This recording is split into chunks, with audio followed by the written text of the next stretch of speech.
आपल्या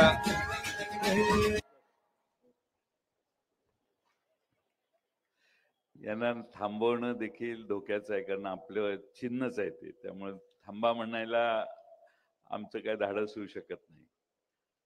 आपल्या या भव्य दिव्य सभेत उपस्थित असणाऱ्या आपल्या सर्वांच्या लाडक्या नेत्या खासदार सुप्रियाताई सुळे, खासदार भिवंडीचे आमचे सहकारी बाळामामा म्हात्रे, नगरहून या सभेसाठी मुद्दामून आलेले खासदार निलेश लंकेजी, शिवसेनेचे खासदार संजय दिना पाटीलजी, सचिन खरात, काँग्रेस पक्षाचे संजीव जोसेफ, माजी महापौर JD सुतार, प्राजक्ता बोंडकर, विलास सुले पाटील, वंदना राजपूत, आबा दळवी, चंद्रकांत पाटील, विठ्ठल मोरे, शिवसेनेचे जिल्हा प्रमुख जिल्हा संघटक रंजना शिंत्रे, काँग्रेसच्या पूनमताई पाटील, GS पाटील, अतुल कुलकर्णी, अरविंद नाईक, या निमित्तानं उपस्थित असणाऱ्या भावनाताई घाणेकर, सर्व आजी माजी नगरसेवक, महाविकास आघाडीचे तिन्ही पक्षाचे आणि मित्र पक्षाचे सर्व पदाधिकारी आणि बंधू भगिनींनो, वेळ बराच झालाय. संदीप नाईक यांचा स्वागताचा कार्यक्रम काही दिवसांपूर्वी वाशीला आपल्या सर्वांच्या साक्षीनं झाला. त्यात बहुसंख्य आपल्यातली मान्यवर नेते होते. आज उमेदवार म्हणून संदीप नाईक यांनी आपला विश्वासच साकारेल, बेलापूरचा सन्मान आणि सर्वांगीण विकास म्हणून वचननामा आज आपल्या सर्वांच्या समोर दिलाय. थोडंसं चाललं तर लक्षात येतं की या शहरात जे आवश्यक आहे ते सगळं पुढच्या 5 वर्षात संदीप नाईक यांनी आपल्याला देण्यासाठी, आपला विश्वास त्या ठिकाणी घेण्यासाठी या सगळ्या गोष्टी पूर्ण करण्याचं आश्वासन दिलेलं आहे. संदीप नाईक यांच्यासारखा हा तरुण चेहरा राष्ट्रवादीत आला. मी त्यावेळी म्हटलेलं होतं की आमचं काहीतरी हरवलेलं होतं, संदीप नाईक परत आले. त्यावेळी मला हा आनंद झाला की आमचं हरवलेलं आता परत मिळालं. आज एवढ्या भव्य दिव्य प्रमाणात आपण उपस्थिती दाखवलेली आहे की संदीप नाईक विधानसभेत जातील याची आता आम्हा सगळ्यांना पूर्ण खात्री आहे. आपल्या सर्वांच्या आशीर्वादाने नव्या मुंबईचा विकास जो खुंटलेला आहे, ज्या महापालिकेत नगरसेवक नसल्यामुळे महापालिका पिळवटून खाण्याचं काम सत्तेत बसणारी लोक करतायत, ज्या लोकांनी महापालिकेचे फिक्स डिपॉझिट हे पाक आता खाली आणून 1200-1300 कोटीवर आणलेलं आहे, 3000-4000 कोटीचं उत्तरदायित्व त्यांनी तयार केलेलं आहे, त्या लोकांना महापालिकेत निवडणुका घ्यायच्या नाहीये. मी पहिलं आपणा सर्वांना सांगतो की पुन्हा महाविकास आघाडीचं उद्या सरकार आल्यानंतर पहिलं काम आम्ही करू ते म्हणजे नव्या मुंबईची महानगरपालिकेची निवडणूक पहिल्यांदा ताबडतोब लावू. लोकांनी लोकांचं राज्य चालवलं पाहिजे, अधिकाऱ्यांनी नाही. आणि अधिकारी आता आमचा अनुभव असा आहे की अधिकारी महापालिकेत काम करतात आणि बाहेर येऊन निवडणुकीला उभे राहतात आणि सांगतात महापालिकेच्या काळात सगळं मिस केलेलं आहे. हा प्रकार महाराष्ट्रातला बंद करण्याची व्यवस्था आपल्याला केली पाहिजे. अधिकारी म्हणून लोकांच्या प्रतिनिधींनी जे काम सांगितलेलं आहे ते जर तुम्ही केलं तर ते लोकांनी केलेलं असतं, लोकप्रतिनिधींनी केलेलं असतं. म्हणजे उद्या महाराष्ट्र सरकारच्या चीफ सेक्रेटरीने सांगितलं एकनाथ शिंदे वगैरेंनी काय केलेलं नाही, हे मी केलेलं आहे, तसा हा प्रकार आहे. आणि त्यामुळं या मतदारसंघामध्ये जी लोक उभी आहेत त्यापेक्षा आमचा उमेदवार कितीतरी उजवा आहे.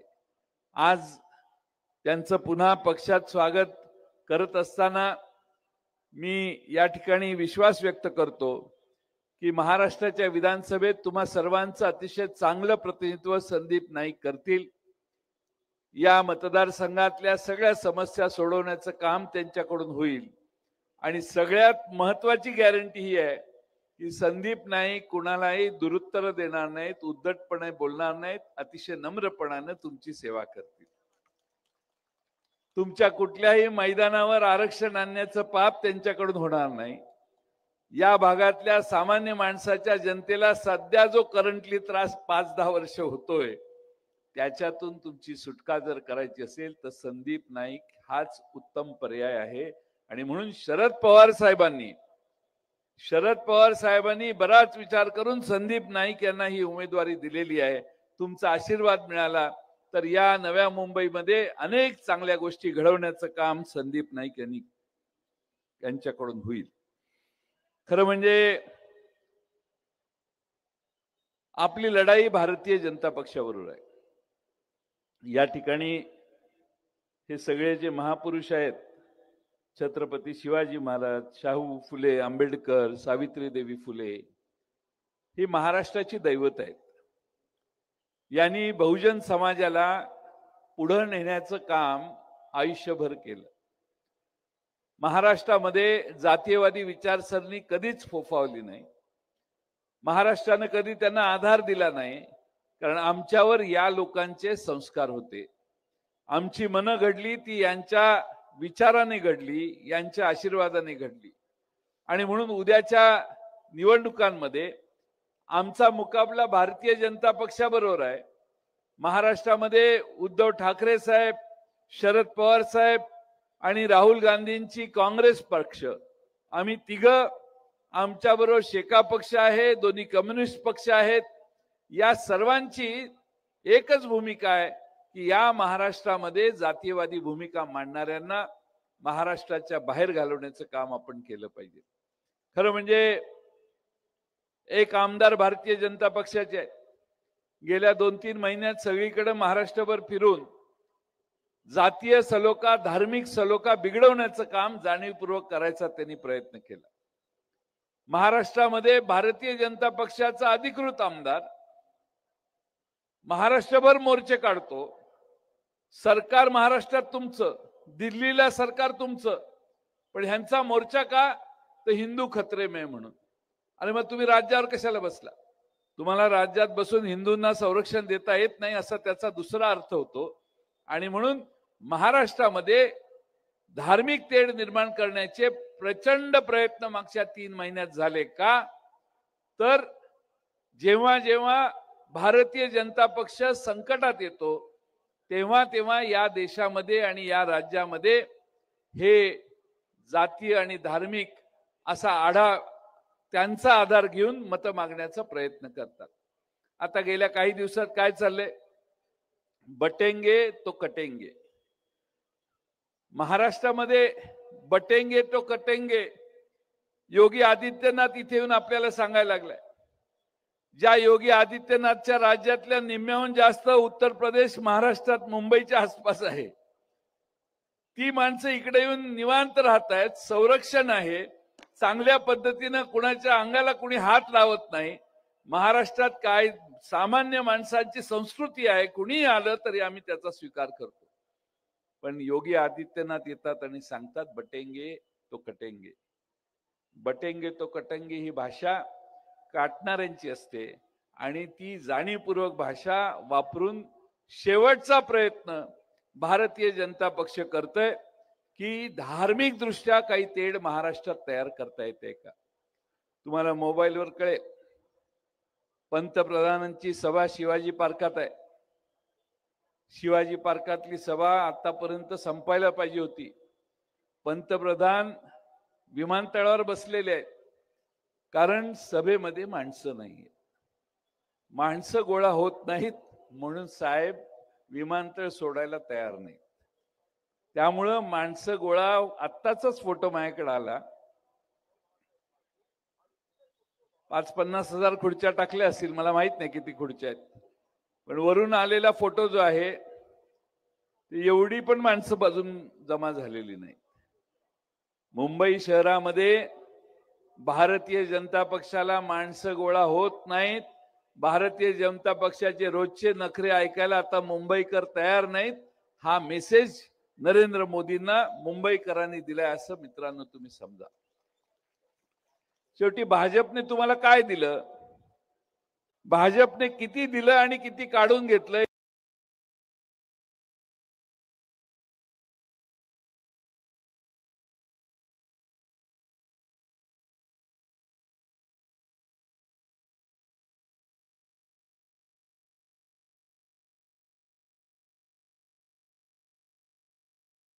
ते 12 गुणिले 35 420 रुपये, म्हणजे 12 गुणिले 35 420 रुपये ते होतं. 6000 रुपये सन्मान निधी वार्षिक 6000 रुपये देतात.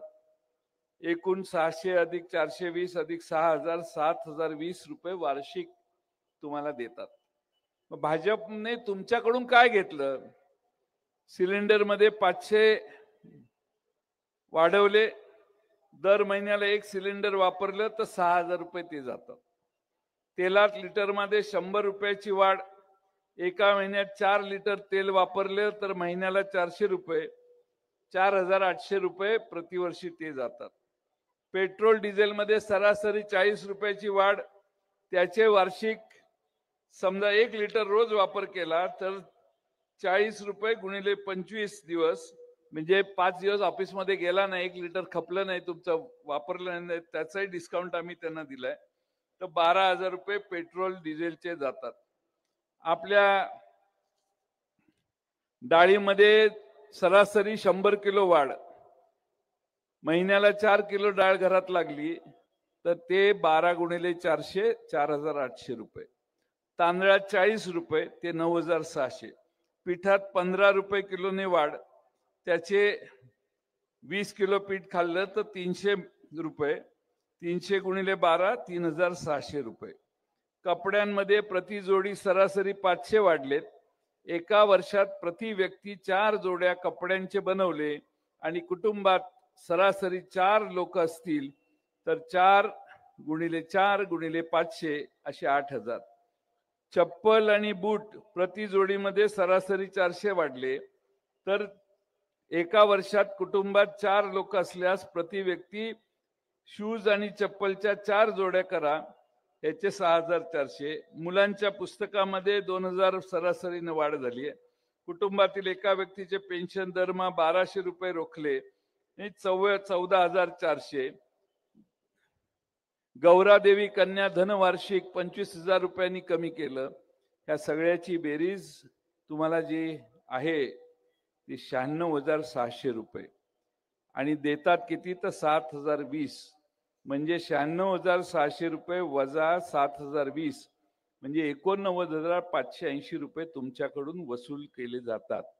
जीएसटी धरलेला नाही. ह्याच्यावर जीएसटी लावला तर 18% म्हणजे एक 18,000 रुपये ह्याच्यावर वाढ करा, म्हणजे 1 लाख रुपये तुमच्या खिशातनं हे सरकार काढतं आणि देताना फक्त 7000 देतं.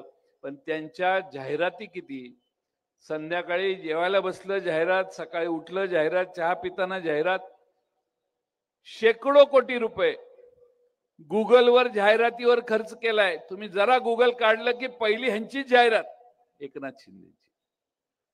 आणि म्हणून प्रचंड अशा पद्धतीने जाहिरात करून पुन्हा सत्तेवर येण्याचा उद्योग काही लोक करतायत.